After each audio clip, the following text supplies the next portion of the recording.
pun Kakang enggal tanpa nono ya Mas. Sangat anggen kula pundi andhep saged teguh kayuhanan kula Kang Mas. Namung kula ngaturake sugeng konjuk ngarsanipun Kang Mas. Ya tak tahu.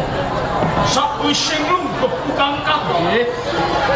Pun Kakang bakal miterang marang sira Perkawis menapa Mas? kepiye kewajiban sing tak sampirake pundak kiwa dalah tengen. Namung keparep matur Kang Mas, menawi kebabakan kewajiban kula mblawentah sedaya prajurit ing wedal sakmenika cukat cakut lan trengginas menawi sak wanci-wanci wonten salah satunggalipun mingsah ingkang badhe njongkeng kawibawan panjenengan kula aturi inggih jeglang sila tumpang cekap kula pun kadang ingkang jumantah Mas. Pindho sak harga suta rasane punggale Kakang. Sakwise aku nampa marang aku. Kula ya Yai, Nggih Kang Mas. jejiban kang becik patut tinulodo kanggo kaca benggalaning para magangan sing bisa kangkat pinaka dadi prajurit betengi ana ing Kabupaten Kenal. Namung ngestokake Enak nonggon nggih. Hai marang sira teh nengen kula Kanjeng. Ya aja kurang pamengku. Ya ing dina pisawanan iki aku ora bakal rembug tata tentreming negara ing Kabupaten Panukan. Jalaran. Rumangsa kandel kapercayan sing tak pasrahke marang kowe sing saben dinane padha nindakake rasa tanggung jawabe sowan-sowan. Kula kepenak nonggon manestaken dawuh wangsul dhateng dika Bapa Siwalan Susah. Jangan tunggol ulo. Saderengipun ingkang putra nggih murid panjenengan matur langkung kathah namung bekti kula mugi konjuk Rumangsa bebek lelaling manah. Mung salam talimku katur nak Mas Dipati tunggul ulo. kula pundi mugi ndadosaken teguh iwana kula salami-laminipun pisan. Ngantos gugup. Napa sebabipun kok panjenengan ngantos gugup? Wong satunggaling prajurit ing tumapak ing Bejagung ing supados kula ngadhep ngarsane nak Mas Dipati tunggul. Apa to darunan? Bapa Siwalan Susah ngantos kula utusan salah satunggaling prajurit Iya. tumapak wonten rompok panjenengan inggih pedal sak menika panjenengan kedah nyarengi menapa ingkang badhe kula rembak ngepasi dinten pisawanan agung niki. Yen kasku ayo ingkang wedal Boten yen ana bab bebundane atimu sing rada singgep oh kados sakadute tenaga lan nalar aku sah keluar matur nuwun sanget Guru. Ing Kabupaten Penarukan Kabah perintah ngersa dalem Sultan Trenggana ing Bintara Demak. ya Sampun kula petang yen kula boten sowan wonten ing Kasultanan Demak Bintara niku sampun tigang rambahan nanging ingkang dados bundalaning manah kula ngrumaosi saka guru jangkepi saka guru wonten ing Demak Bintara menawi kula boten sowan wonten ing Bintara Demak ateges kula salah satunggaling nayaka praja ingkang singklar saking Tangga. Nanging kenging mengko guru Walang Sungsang saben kula badhe cakakaken suku kula asok glondong ngarmar wonten ing Demak Bintara Bapa Siwalan Sungsang tansah nyandhet dhateng lekas pila saking niku wedal sak menika kula nyuwun dawuh menapa ingkang pun pesakaken Bapa oh dadi nggon kuwi to nggih nganti dawa hatimu rumangsa kabupaten swasana perkara sliramu tak tambeng ngenani sowaning Demak.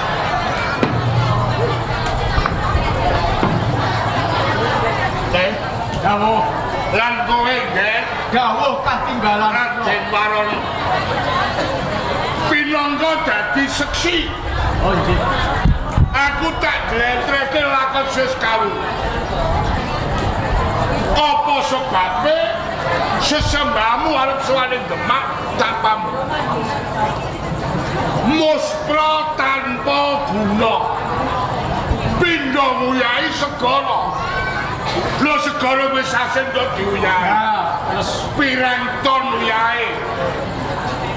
Glembara sing tanpa rasa.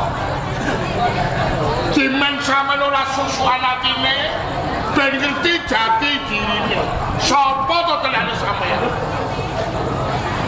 Rikala Demak dikemudi Sultan Babah Patah. Jimbolengkan panata-panata agama Ratu Islam sepisanan. Sapa Patah? Patah kuwi Raden Kasan. Raden Kasan kuwi titise Sang Prabu Brawijaya Majapahit. Ning digolongke Adipati Haryodaman ana ing Palembang. Dewasane Kasan ngaras Raden Majapahit dilemu Sang Prabu Brawijaya. Ning sadure teko ing Majapahit ketemu karo Makdum Ibrahim ya Sunan Bonang. Satemah kepilut tembok kang manis Dolacara lan paweka digunakake Bonang. Diambil ke oleh nyampet. Ketemu oleh saya Rahmat. Satemah Kasan dijodoke karo Murtosiah. Baru karo Murtosiah lagi tumeka ing Majapahit. Ngersa dalem Sang Prabu Brawijaya ratu kang wicaksana. Ngerti yen kuwi titise diwenehi alas Glagah Wani. Suwaya kababak. Menungso melek gendong lali muda kamurkan. Yen perlu jagat demperi. Raden Kasan disengkuyung para wali. Sapa wali ku? Wali kuwi wong Neneka, wong Bebodra. Wong dunung ning ngendhek lubuk. Kasan kanggo piala kanggo larat. Glagah Wani kababat. Dadi kutha raja karan Bintara.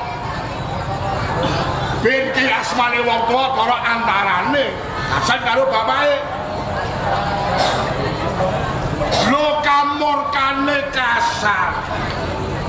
Durung njaluk lilah ngersa dalem Sang Prabu Wijaya. Wani madhep Naradimpa Bupati Natapraja. Ha iki ngersa dalem Sang Prabu Brawijaya utusan kadange Pangeran Buntara. Buntara nanjehke Kasan. Cetha Kasan jumeneng Adipati Natapraja.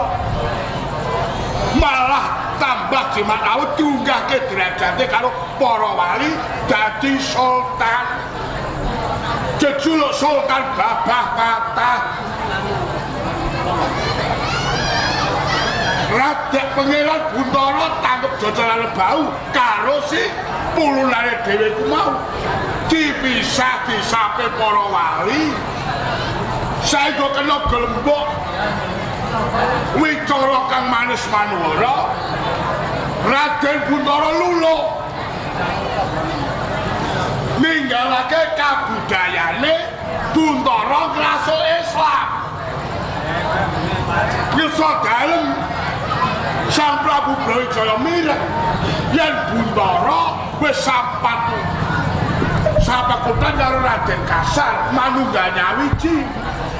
Terus Sang Prabu Brawijaya utusan Bupati Pecatondo. Bupati Teruk Pecatondo. Budale Pecatondo didereke karo Senopati Tunggayuda. Nggih. Perang ki kejam, perang ki wengis. yen ora mateni dipateni. Delalah sing mati Bupati Teruk Pecat Tondo. Dadi sulame Bantala. Tunggul Yuda mati dadi sulame bumi.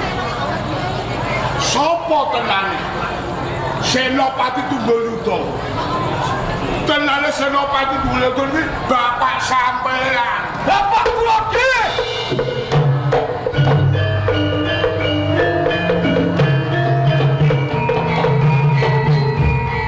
Bapak sampean matine ora stroke.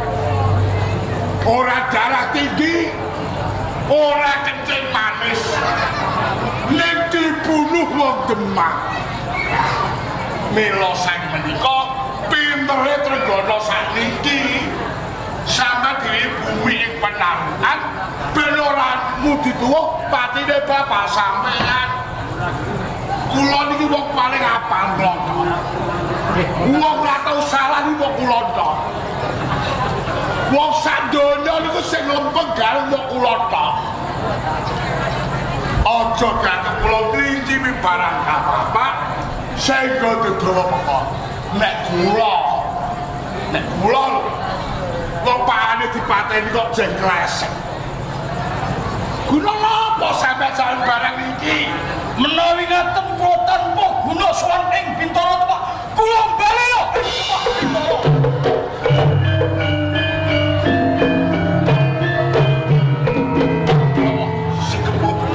Menani pala. Kulon taruh dadi kami kanaro bener. Kula langsung minggir sik. Oh.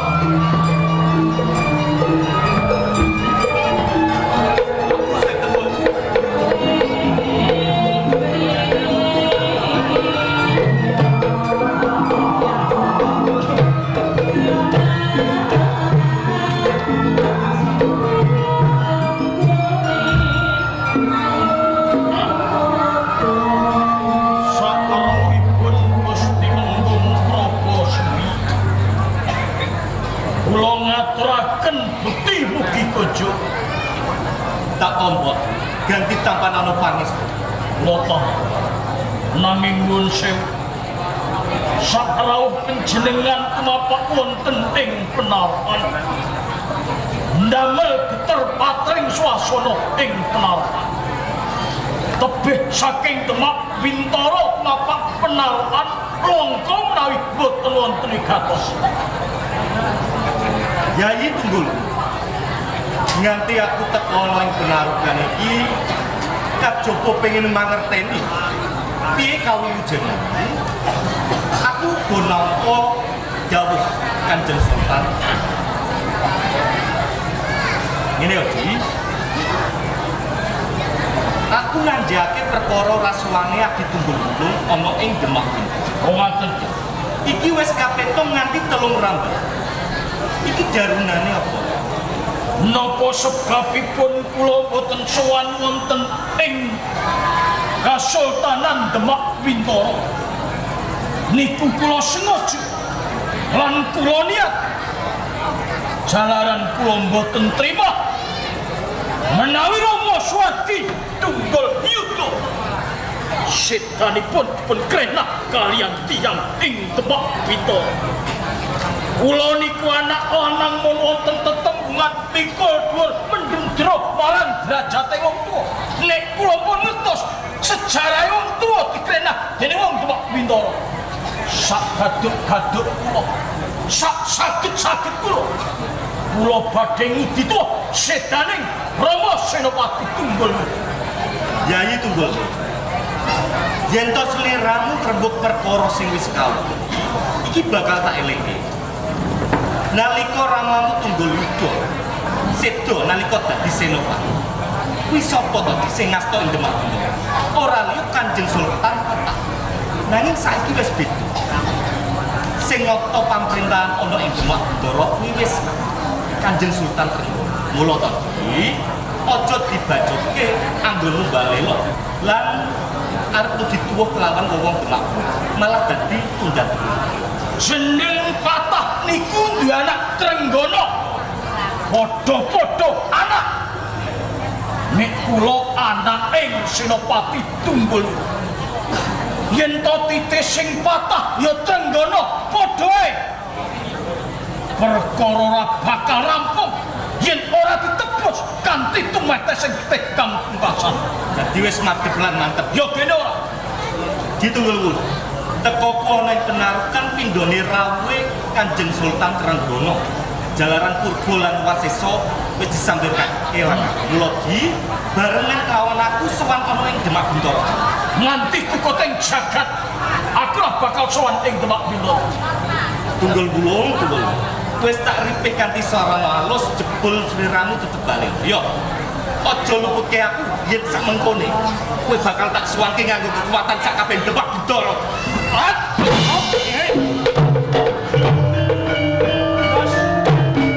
Perkara iki kok aja melu-melu mengko bagian dikong. Prajurit, dereke gelaramu.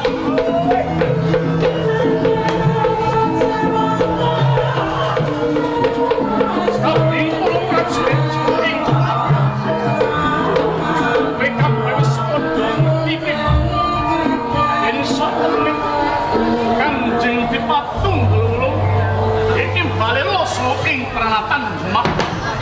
Bulung kanggo tekan nyekel sakabehing prawangsa ing Demak Bintoro turungga kae semedhak lan kowe pinangka dadi pangganing prajurit tengoro budhaling gak nuli ana ing Demak Bintoro tindak Wis tahu.